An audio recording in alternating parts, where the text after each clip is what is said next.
저는 42입니다. 작년에 오빠가 회사를 그만두고 제 집에 들어왔습니다. 두세 달만 신세 질게. 자리 잡으면 바로 나갈게. 그 말에 저는 안쓰러운 마음으로 방 하나를 내줬습니다. 그런데 석 달이 반년이 되고 반년이 1년이 됐습니다. 어느 날 현관 앞에 낚싯대 택배가 놓여 있었고 제가 생활비 이야기를 꺼내자 오빠는 웃으며 말했습니다. 야, 가족끼리 뭘 그렇게 따져? 그 말을 듣는 순간 저는 제가 지켜야 할 선을 처음으로 생각했습니다.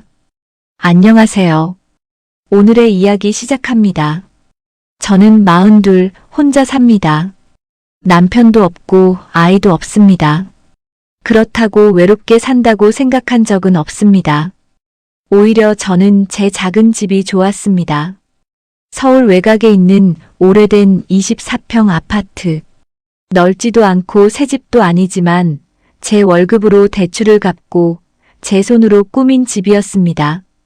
거실 창가에는 작은 화분이 3개 있었고 주방 한쪽에는 제가 좋아하는 머그컵들이 가지런히 놓여 있었습니다. 퇴근하고 돌아오면 현관에서 불을 켜고 가방을 내려놓고 조용한 집 안을 한 바퀴 둘러보는 게 제 하루의 위로였습니다. 누구 눈치 볼 필요 없이 밥을 먹고 설거지를 해두고 좋아하는 드라마를 한 편 보고 잠드는 생활.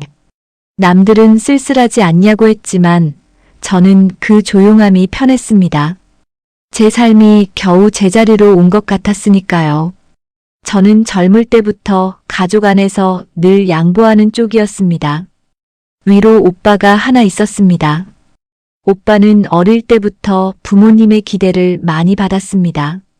장남이니까, 아들이니까, 집안의 기둥이니까, 그런 말들이 늘 오빠 주변에 있었습니다. 저는 딸이니까 알아서 잘해야 했습니다. 중학교 때부터 엄마는 제게 자주 말했습니다. 너는 야무지니까 괜찮지? 오빠는 좀 챙겨줘야 해. 여자가 살림도 좀 알아야지. 저는 그런 말을 들으며 자랐습니다.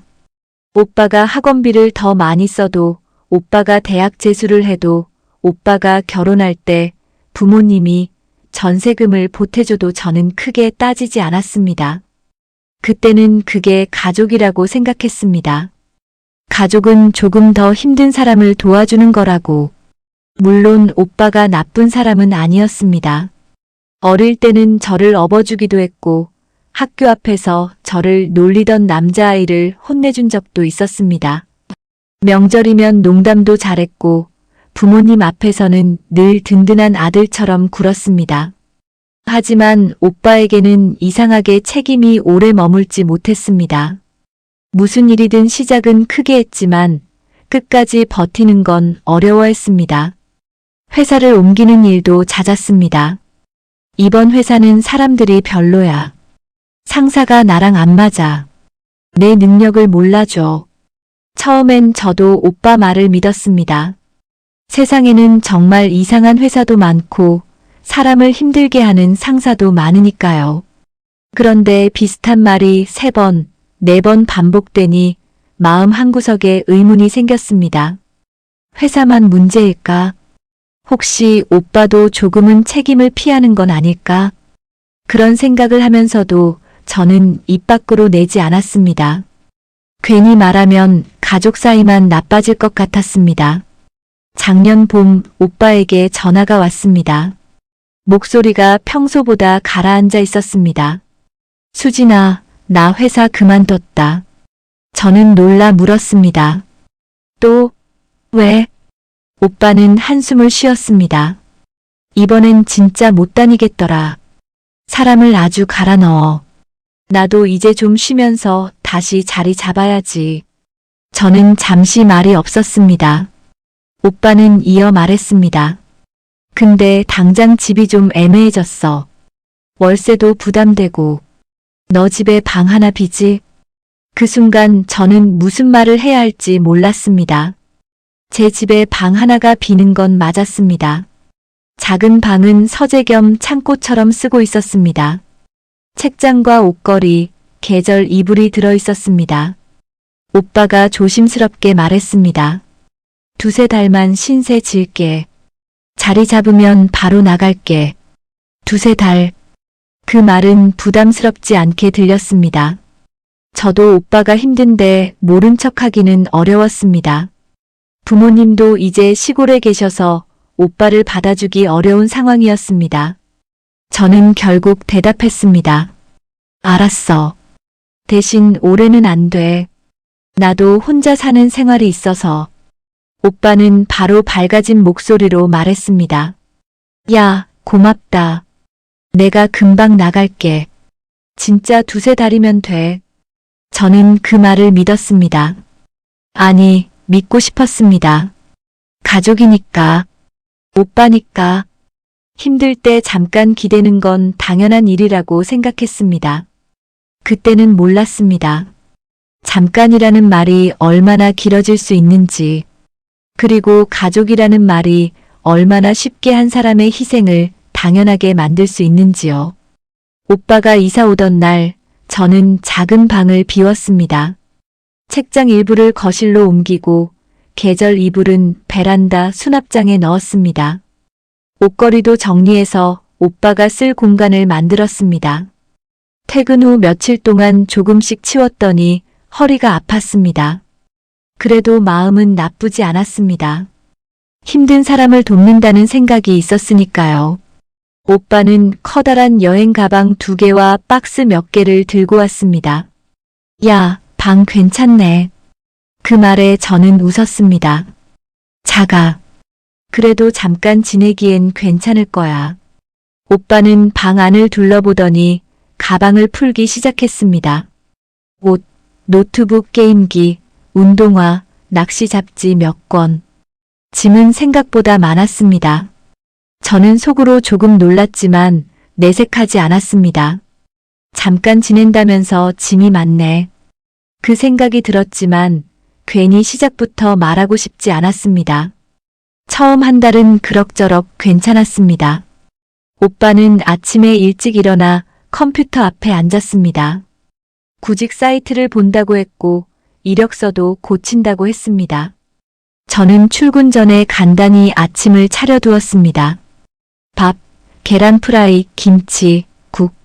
혼자 살 때는 대충 먹고 나갔지만 오빠가 있으니 밥을 조금 더 하게 됐습니다. 처음엔 오빠도 고마워했습니다. 야, 내 덕분에 사람답게 먹는다. 그 말을 들으면 저도 마음이 놓였습니다. 오빠가 빨리 기운을 차려서 다시 일을 찾으면 좋겠다고 생각했습니다. 빨래도 처음에는 같이 돌렸습니다. 오빠, 빨래 바구니에 넣어두면 내가 주말에 같이 돌릴게. 고맙다. 나중에 내가 밥 살게. 전기세와 수도세가 조금 올랐지만 저는 그냥 넘겼습니다. 두세 달만 지낼 거라는데 그 정도는 괜찮다고 생각했습니다. 저녁에는 가끔 같이 밥을 먹었습니다. 오빠는 회사 욕을 했고 저는 들어줬습니다. 요즘 회사들이 사람을 사람으로 안 봐. 내가 얼마나 해줬는데 결국 이렇게 나오잖아. 이번엔 좀 제대로 된 데 찾아야지. 저는 고개를 끄덕이며 말했습니다. 그래. 이번엔 너무 급하게 들어가지 말고 잘 알아봐. 그때까지만 해도 오빠에게 다시 시작할 마음이 있다고 믿었습니다. 하지만 2달째가 되자 조금씩 달라졌습니다. 오빠는 아침에 늦게 일어나기 시작했습니다. 제가 출근할 때까지도 방문이 닫혀 있는 날이 많았습니다.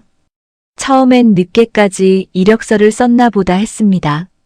그런데 퇴근하고 집에 오면 거실 TV가 켜져 있었습니다. 소파에는 오빠가 누워 있었고 테이블 위에는 과자 봉지와 컵라면 용기가 놓여 있었습니다. 오빠, 이력서는 좀 냈어? 응, 보고 있어. 어디? 몇 군데? 아직 연락은 없어.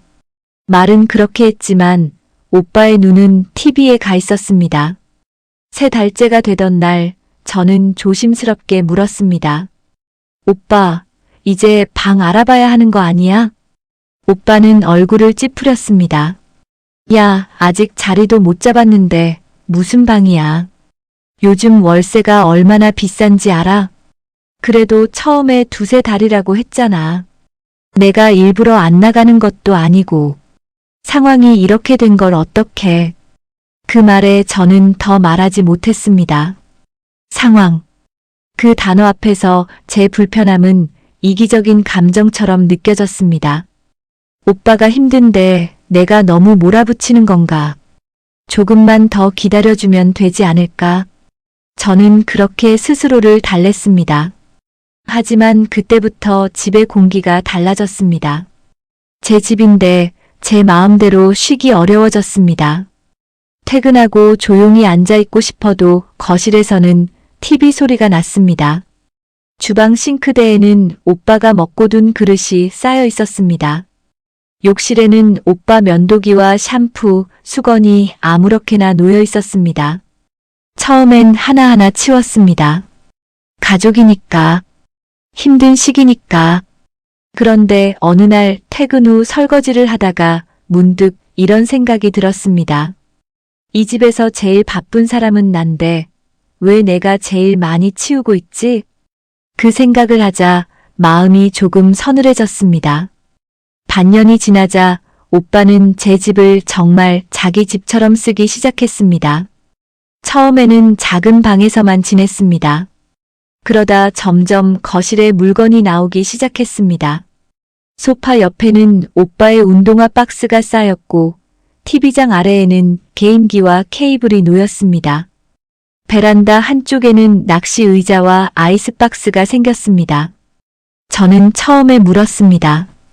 오빠, 이건 뭐야? 오빠는 아무렇지 않게 말했습니다. 아, 친구가 안 쓴다고 줬어. 잠깐 둔 거야. 잠깐.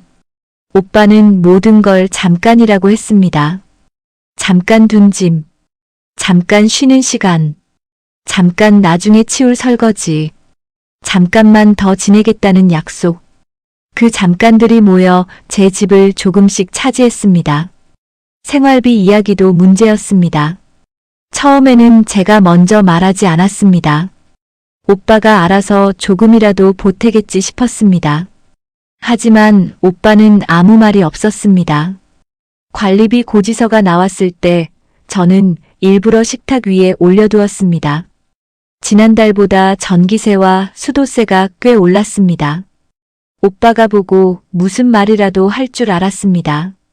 그런데 오빠는 고지서를 옆으로 밀어두고 배달 음식 전단지를 집어들었습니다. 오늘 치킨 먹을까? 저는 순간 말문이 막혔습니다. 오빠, 관리비 많이 나왔어. 오빠는 대수롭지 않게 말했습니다. 요즘 원래 다 올라. 물가 장난 아니잖아. 오빠가 들어온 뒤로 확실히 더 나와. 그제야 오빠가 저를 봤습니다. 아, 그래. 나중에 내가 자리 잡으면 한 번에 줄게. 나중에. 그 말도 참 편리했습니다. 지금은 아무것도 하지 않아도 되게 만드는 말. 저는 그날도 더 말하지 못했습니다. 오빠는 친구들을 자주 만났습니다. 처음에는 구직 정보라도 얻는 줄 알았습니다. 그런데 대부분 술자리였습니다. 밤 11시, 12시가 넘어 들어오는 날이 잦았습니다. 문이 열리고 닫히는 소리, 술 냄새, 욕실 물소리. 저는 잠에서 깨는 날이 많았습니다. 다음 날 출근해야 하는데도 잠을 설치면 몸이 무거웠습니다. 한 번은 참다 못해 말했습니다. 오빠, 늦게 들어올 때는 좀 조용히 해줘. 나 출근해야 하잖아. 오빠는 미안하다고 했습니다. 알았어, 알았어. 조심할게. 하지만 며칠 뒤 또 똑같았습니다. 그때부터 저는 집에 들어오는 시간이 늦어졌습니다. 일부러 야근을 조금 더 하거나 카페에 앉아 있다가 들어갔습니다. 제 집인데 들어가기 싫었습니다. 그 사실이 저를 더 슬프게 했습니다. 어느 토요일 오후 저는 대청소를 하려고 마음먹었습니다. 거실에 널린 물건들을 정리하다가 오빠 방문이 열려 있길래 안을 보게 됐습니다. 방 안은 엉망이었습니다. 옷은 바닥에 쌓여 있고 빈 캔과 과자 봉지가 책상 위에 놓여 있었습니다. 제가 빌려준 이불은 구겨진 채 바닥에 반쯤 내려와 있었습니다. 순간 화가 치밀었습니다. 오빠. 오빠는 거실에서 리모컨을 들고 대답했습니다. 왜? 방이 이게 뭐야? 오빠는 귀찮다는 듯 말했습니다. 내 방인데 뭐 어째? 내 방. 그 말에 저는 멈칫했습니다. 그건 오빠 방이 아니었습니다. 제 집의 작은 방이었습니다. 제가 잠깐 내준 방이었습니다. 그런데 오빠는 어느새 자기 방이라고 말하고 있었습니다. 저는 낮은 목소리로 말했습니다. 오빠 방 아니야. 내가 잠깐 쓰라고 내준 방이야. 오빠는 그제야 불편한 얼굴을 했습니다. 말을 꼭 그렇게 해야 돼? 가족끼리. 그 말은 늘 대화를 끝내는 말처럼 쓰였습니다. 제가 불편하다고 하면 가족끼리. 제가 돈 이야기를 하면 가족끼리. 제가 정리를 부탁하면 가족끼리. 가족이라는 말이 어느 순간 오빠에게는 면책권이 되어 있었습니다. 저는 그날 처음으로 마음속에 선을 그었습니다. 아직 입 밖으로 꺼내지는 못했지만 제 안에서는 이미 무언가가 달라지고 있었습니다. 결정적인 날은 평범한 수요일이었습니다. 회사에서 힘든 일이 있었습니다. 상사가 갑자기 보고서를 다시 만들라고 했고 점심도 제대로 못 먹었습니다. 퇴근길 지하철에서는 사람이 너무 많아 서서 왔습니다. 집에 들어가면 조용히 씻고 누워야겠다고 생각했습니다. 그런데 현관문 앞에 긴 택배 상자가 놓여 있었습니다. 처음엔 제 물건이 아닌 줄 알았습니다. 상자는 제 키만큼 길었습니다. 송장을 보니 오빠 이름이 적혀 있었습니다. 품목에는 낚싯대라고 되어 있었습니다. 저는 그 상자를 한참 바라봤습니다. 그 순간 그동안 눌러왔던 감정이 올라왔습니다. 관리비는 한 푼도 안 내면서, 생활비도 안 내면서, 구직 중이라면서, 낚싯대 살 돈은 있구나. 저는 상자를 밀고 집 안으로 들어갔습니다. 거실에서는 오빠가 TV를 보고 있었습니다. 소파 앞에는 배달 음식 용기가 놓여 있었습니다. 오빠는 저를 보더니 말했습니다. 왔냐? 택배 왔더라. 저는 가방을 내려놓고 물었습니다. 오빠, 저 낚싯대 뭐야? 오빠는 웃었습니다. 아, 그거 세일하길래 샀어. 원래 더 비싼 건데 싸게 나왔더라고. 저는 21번 고르고 말했습니다. 오빠, 이런 거 살 돈은 있고 생활비는 없어? 오빠의 표정이 살짝 굳었습니다. 하지만 곧 웃으며 말했습니다. 야, 가족끼리 뭘 그렇게 따져? 그 말이 제 귀에 박혔습니다. 저는 한동안 아무 말도 하지 못했습니다. 가족끼리 뭘 그렇게 따지냐고. 저는 따지고 싶지 않았습니다. 그래서 지금까지 참았습니다. 밥값도 따지지 않았고, 전기세도 따지지 않았고, 빨래와 청소도 따지지 않았습니다. 그런데 오빠는 제가 따지지 않은 시간을 고마워한 게 아니었습니다. 당연하게 여긴 겁니다. 제 침묵을 허락으로 받아들인 겁니다. 저는 조용히 물었습니다. 오빠, 지금까지 생활비 한 번이라도 냈어? 오빠는 눈썹을 찌푸렸습니다. 내가 지금 돈 없는 거 알잖아. 그런데 낚싯대는 샀잖아. 이건 취미잖아. 사람 숨통은 트여야지. 내 숨통은? 오빠가 멈칫했습니다. 제가 다시 말했습니다. 오빠가 여기 들어온 뒤로 나는 내 집에서 쉬는 것도 불편해. 관리비도 올랐고 집안일도 늘었고 밤마다 늦게 들어와서 잠도 깨. 그런데 오빠는 한 번도 미안하다고 제대로 말한 적 없어. 오빠는 리모컨을 내려놓았습니다. 너 오늘 왜 이렇게 예민해? 예민하다. 저는 웃음이 나올 뻔했습니다. 불편하다고 말하면 예민한 사람. 선을 긋자고 하면 매정한 사람, 돈 이야기를 하면 계산적인 사람. 저는 그동안 그런 사람이 되기 싫어서 참고 있었습니다. 하지만 더 참으면 제가 제 집에서 사라질 것 같았습니다. 저는 말했습니다. 오늘 말하자. 오빠, 다음 달부터 생활비 내. 오빠는 어이없다는 표정이었습니다. 뭐? 적어도 관리비랑 식비 일부는 내. 그리고 언제 나갈 건지도 정해. 야, 나 지금 구직 중이라니까. 구직 중인 건 알아. 그런데 구직 중이라고 해서 아무 책임도 안 져도 되는 건 아니야. 오빠의 얼굴이 붉어졌습니다. 너 참 많이 변했다. 저는 가만히 오빠를 봤습니다. 오빠가 이어 말했습니다. 옛날에는 안 그랬는데. 요즘 돈 좀 번다고 오빠를 무시하냐? 그 말에 마음이 철렁했습니다. 제가 제 삶을 지키겠다는 말이 오빠에게는 무시로 들리는구나. 저는 천천히 말했습니다. 무시하는 게 아니야. 나도 힘들다는 거야. 오빠는 비웃듯 말했습니다. 혼자 살면서 뭐가 그렇게 힘들어? 그 한마디에 저는 완전히 마음이 식었습니다. 혼자 살면서 뭐가 힘드냐고. 혼자 벌어 대출 갚고 관리비 내고 밥 해 먹고 아프면 혼자 병원 가고 매일 출근해서 버티는 삶이 오빠에게는 별것 아닌 것처럼 보였던 겁니다. 저는 더 말하지 않았습니다. 그날 밤 저는 방에 들어가 문을 닫았습니다. 그리고 처음으로 종이를 꺼내 적기 시작했습니다. 오빠가 들어온 날짜, 처음 약속한 기간, 지난 1년간 오른 관리비, 식비, 오빠가 사온 물건들, 늦은 귀가와 불편했던 일들. 적다 보니 눈물이 났습니다. 내가 왜 내 집에서 이런 걸 적고 있어야 할까? 하지만 적어야 했습니다. 감정으로 말하면 또 예민하다고 할 테니까요. 이번에는 제 마음만이 아니라 현실을 보여줘야 했습니다. 며칠 동안 저는 조용히 준비했습니다. 먼저 주변 월세방 시세를 알아봤습니다. 원룸 보증금과 월세, 고시원 비용, 단기 임대 가능한 방까지 찾아봤습니다.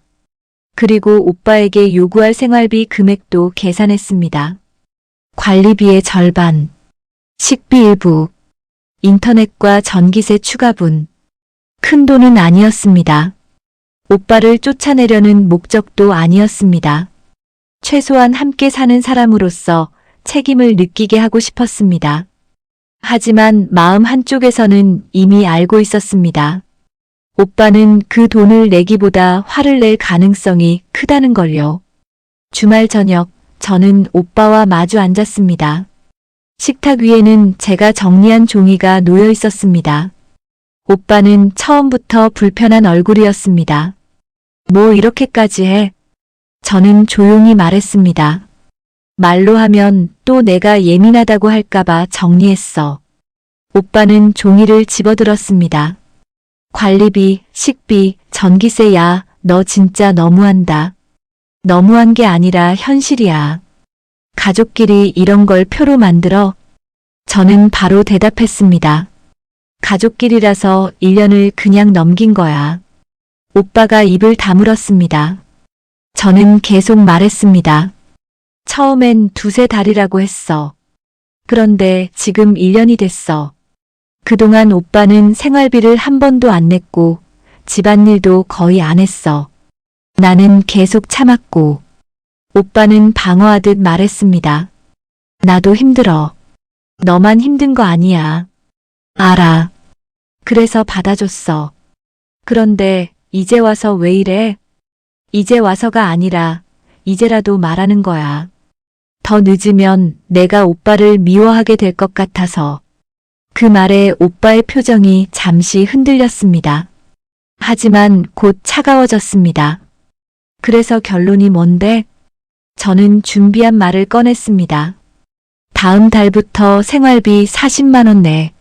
어렵다면 집안일이라도 정해진 만큼 해. 그리고 3달 안에 나갈 계획 세워. 오빠는 헛웃음을 쳤습니다. 40만 원? 너 돈독 올랐냐? 저는 숨을 삼켰습니다. 돈독이 아니라 책임이야. 나 지금 백수인 거 알면서 돈을 달라고?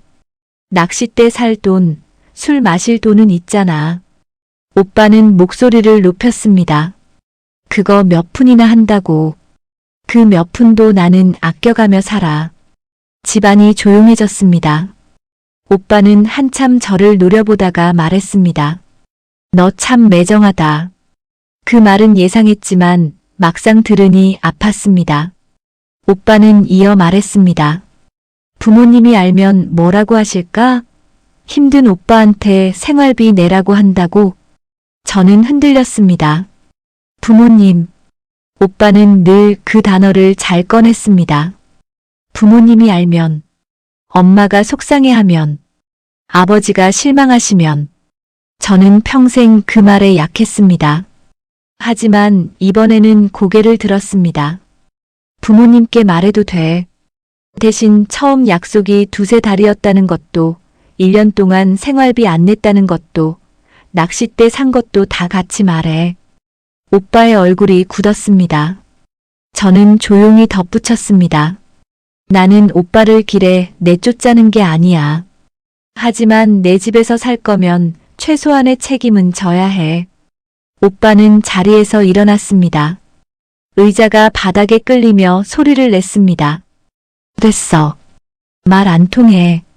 그는 방으로 들어가 문을 3개 닫았습니다. 저는 식탁에 혼자 앉아 있었습니다. 손끝이 떨렸습니다. 내가 너무했나? 정말 매정한가? 오빠가 힘든데 내가 돈 이야기부터 한 건가? 그런 생각들이 몰려왔습니다. 하지만 식탁 위의 종이를 다시 보았습니다. 1년. 그 숫자가 제게 말해주고 있었습니다. 너는 충분히 기다렸다고. 그날 밤 저는 엄마에게 전화를 걸까 말까 오래 망설였습니다. 하지만 결국 하지 않았습니다. 오빠가 먼저 자기 편을 만들기 전에 제가 먼저 해명하고 싶었습니다. 그러나 동시에 왜 내가 또 설명해야 하나 싶었습니다. 내 삶을 지키는 일에 왜 허락이 필요할까? 저는 휴대폰을 내려놓았습니다. 그리고 마음속으로 처음으로 분명히 말했습니다. 나는 매정한 게 아니다. 나는 내 집을 지키는 것이다. 예상대로 다음 날 엄마에게 전화가 왔습니다. 엄마의 목소리는 걱정과 서운함이 섞여 있었습니다. 수진아, 내 오빠랑 싸웠다며? 저는 한숨을 삼켰습니다. 오빠가 말했어? 네가 생활비 내라고 했다며. 오빠 지금 힘든데 조금 더 이해해주면 안 되니? 그 말에 가슴이 답답해졌습니다. 엄마는 늘 그랬습니다. 오빠가 힘든 건 크게 보았고 제가 참고 있는 건 당연하게 보았습니다. 저는 차분하게 말하려고 애썼습니다. 엄마, 오빠가 우리 집에 온 지 1년이야. 그래도 취직이 안 되니까 그렇지. 그동안 생활비 한 번도 안 냈어. 집안일도 거의 안 했고. 엄마는 잠시 조용해졌습니다. 제가 이어 말했습니다. 처음엔 2-3달만 지낸다고 했어. 나도 그래서 받아준 거야. 엄마는 작은 목소리로 말했습니다. 오빠도 자존심이 있잖아. 네가 너무 몰아붙이면 더 힘들어. 그 순간 저는 참았던 말이 나왔습니다. 그럼 내 자존심은? 전화기 넘어가 조용해졌습니다. 저는 목소리가 떨렸지만 계속 말했습니다. 엄마, 나는 내 집에서 눈치 보고 살아. 퇴근해도 쉬지 못하고 집안일도 늘었고 돈도 더 나가. 그런데 내가 힘들다고 말하면 왜 항상 오빠가 더 불쌍해? 엄마는 대답하지 못했습니다. 나는 오빠를 안 도운 게 아니야. 1년을 도왔어. 그런데 이제 책임을 나누자고 말한 거야. 엄마는 한참 뒤에야 말했습니다. 내 말도 맞긴 한데. 그 뒤에 이어질 말이 무엇인지 저는 알았습니다. 그래도 가족인데. 그래도 오빠인데. 그래도 네가 동생인데. 저는 그 말을 막고 싶었습니다. 엄마, 가족이면 서로 미안해해야 하는 거 아니야? 한 사람만 계속 참는 게 가족은 아니잖아. 엄마는 아무 말도 하지 않았습니다. 전화를 끊고 나니 마음이 무거웠습니다. 하지만 이상하게 후련하기도 했습니다. 처음으로 엄마에게 제 힘듦을 제대로 말한 것 같았습니다. 그날 저녁 오빠는 늦게 들어왔습니다. 술 냄새가 났습니다. 저는 거실에서 기다리고 있었습니다. 오빠는 저를 보더니 피곤한 얼굴로 말했습니다. 또 뭐? 저는 말했습니다. 엄마한테 말했더라. 오빠는 신발을 벗으며 말했습니다. 엄마가 알아야지. 네가 얼마나 변했는지. 저는 그 말을 듣고도 화를 내지 않았습니다. 대신 조용히 말했습니다. 오빠, 나도 엄마한테 다 말했어. 오빠의 표정이 변했습니다. 뭘? 처음 약속. 1년 동안 생활비 안 낸 거. 낚싯대 산 거. 내가 힘들다고 한 거. 오빠는 잠시 말이 없었습니다. 저는 이어 말했습니다. 이제 더 이상 가족들 앞에서 착한 동생 역할 안 할 거야. 오빠는 비웃었습니다. 그래서 나가라고? 흥. 오빠가 멈칫했습니다. 저도 제 입에서 그 말이 이렇게 분명히 나올 줄 몰랐습니다. 하지만 이미 마음은 정해져 있었습니다. 생활비를 내고 정해진 기간 동안 계획 세우든지 아니면 다음 달 말까지 나가. 오빠는 믿기지 않는다는 듯 저를 봤습니다. 진심이야? 흥. 내가 갈 데 없으면? 고시원도 알아봤고 단기 월세도 있어. 보증금 일부는 빌려줄 수 있어. 하지만 여기서 이렇게 계속 사는 건 안 돼. 오빠는 화가 난 얼굴로 말했습니다. 빌려준다고? 동생이 오빠한테 돈 빌려준다고? 그럼 그냥 달라고 생각했어? 오빠는 입을 다물었습니다. 그 침묵 속에서 저는 많은 것을 보았습니다. 오빠는 제가 도와주는 걸 도움이라고 생각하지 않았습니다. 당연한 몫이라고 생각했습니다. 그러니 빌려준다는 말이 불쾌했던 겁니다. 저는 차분히 말했습니다. 오빠가 다시 일어서는 건 도와줄 수 있어. 하지만 오빠 대신 내 삶을 내줄 수는 없어. 오빠는 아무 말도 하지 않고 방으로 들어갔습니다. 그날 밤 방문 너머로 물건을 던지는 소리가 들렸습니다. 저는 무서웠습니다. 하지만 물러서지 않았습니다. 다음 날 아침 저는 문자로 정리해서 보냈습니다. 다음 달 말까지 거주 가능. 그동안 생활비 40만 원 또는 집안일 분담. 퇴거 시 보증금 일부는 차용증 작성 후 대여 가능. 이후 무단 거주는 불가. 문자를 보내고 손이 떨렸습니다. 너무 차갑게 보일까봐. 하지만 말로 하면 또 흐려질 것 같았습니다. 이번에는 분명해야 했습니다. 그 뒤 한동안 집안은 얼음장 같았습니다. 오빠는 저와 거의 말을 하지 않았습니다. 제가 퇴근하고 들어가면 방문을 닫았습니다. 식탁에 밥을 차려두지 않자 오빠는 편의점 도시락이나 배달 음식을 먹었습니다. 처음엔 마음이 약해졌습니다. 냉장고에 반찬이 있는데 같이 먹으라고 할까? 하지만 제가 먼저 손을 내밀면 모든 게 다시 예전으로 돌아갈 것 같았습니다. 저는 참았습니다. 며칠 뒤 오빠는 생활비 40만 원을 보냈습니다. 입금 자명은 짧게 오빠였습니다. 저는 그 문자를 한참 바라봤습니다. 돈을 받아서 기쁜 게 아니었습니다.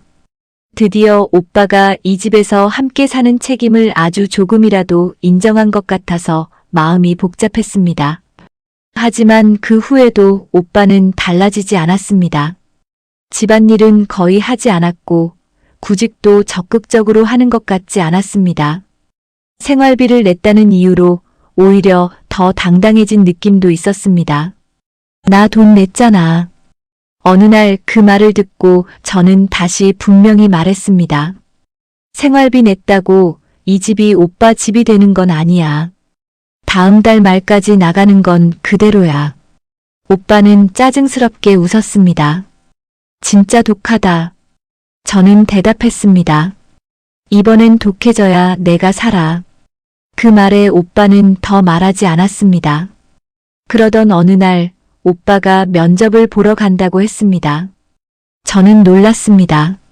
어디? 물류회사. 예전 경력 살릴 수 있을 것 같아서. 저는 짧게 말했습니다. 잘 보고 와. 예전 같으면 셔츠를 다려주고 아침밥을 챙겨주고 면접 잘 보라고 몇 번씩 말했을 겁니다. 하지만 이번에는 하지 않았습니다. 오빠가 스스로 해야 한다고 생각했습니다. 그날 저녁 오빠는 생각보다 일찍 들어왔습니다. 얼굴은 피곤해 보였지만 조금 달라져 있었습니다. 면접 어땠어? 제가 묻자 오빠는 소파에 앉으며 말했습니다. 나쁘지 않았어. 다음 주에 연락 준대. 그리고 잠시 후 조용히 덧붙였습니다. 오늘 면접 가는데 좀 이상하더라. 뭐가? 내가 진짜 오래 쉬었구나 싶어서. 저는 아무 말도 하지 않았습니다. 오빠는 천장을 보며 말했습니다. 처음엔 잠깐 쉬려던 건데 내 집이 편하니까 계속 미뤘나 봐. 그 말을 듣는 순간 마음이 흔들렸습니다. 처음으로 오빠가 자기 입으로 인정한 겁니다. 저는 조심스럽게 말했습니다. 편할 수는 있어. 그런데 그 편함이 내 불편 위에 있으면 안 되잖아. 오빠는 고개를 돌려 저를 보았습니다. 예전처럼 환한 얼굴은 아니었습니다. 조금 지친 얼굴이었습니다. 나도 알아. 짧은 말이었지만 그 말에 저는 처음으로 조금 숨을 쉬었습니다. 그 주말 오빠는 방을 정리하기 시작했습니다. 버릴 옷을 봉투에 담고 박스를 줄였습니다.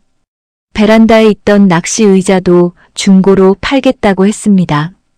진짜 팔게? 응. 돈도 필요하고 솔직히 지금 낚시 다닐 때도 아니고. 저는 그 말에 아무 대답도 하지 않았습니다. 괜히 칭찬하면 다시 제가 보호자 역할을 하게 될 것 같았습니다. 그저 고개만 끄덕였습니다. 며칠 뒤 오빠는 물류회사에서 연락을 받았습니다.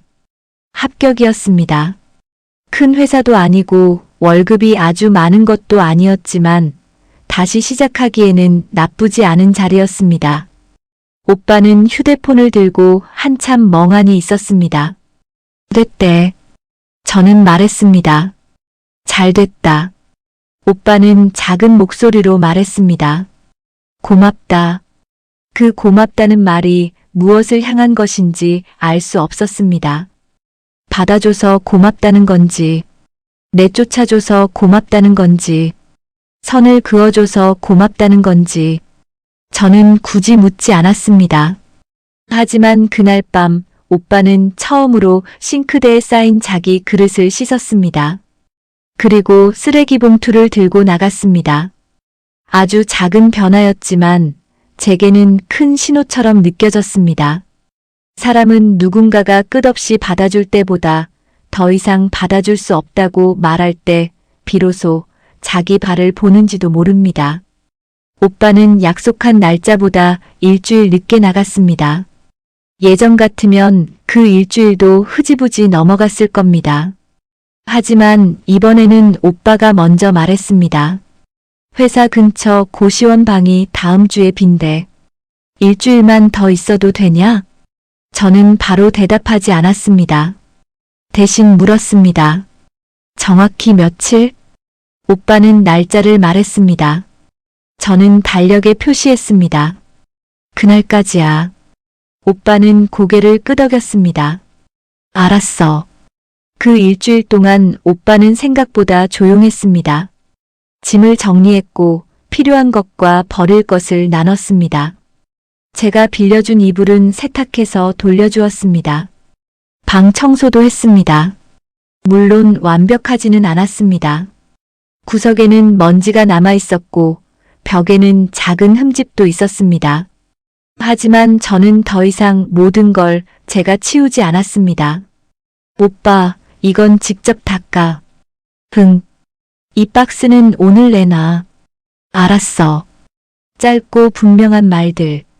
우리는 그렇게 다시 경계를 배웠습니다.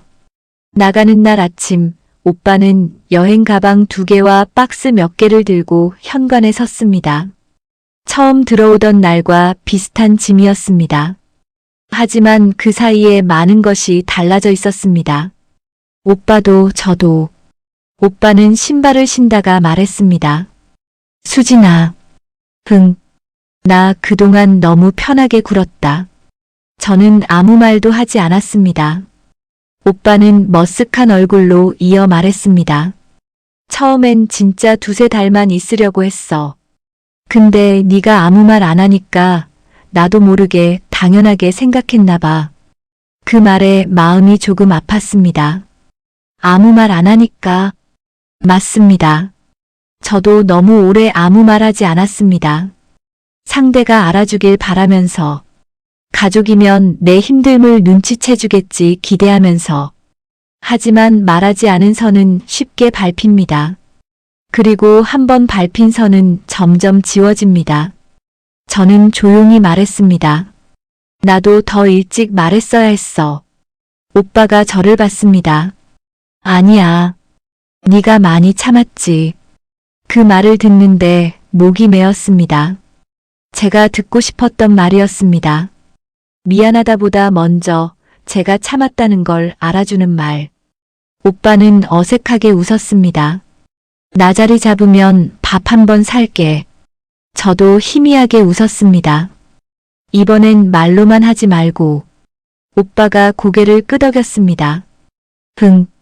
문이 닫히고 집안이 조용해졌습니다. 저는 현관에 한참 서 있었습니다. 이상하게 허전했습니다.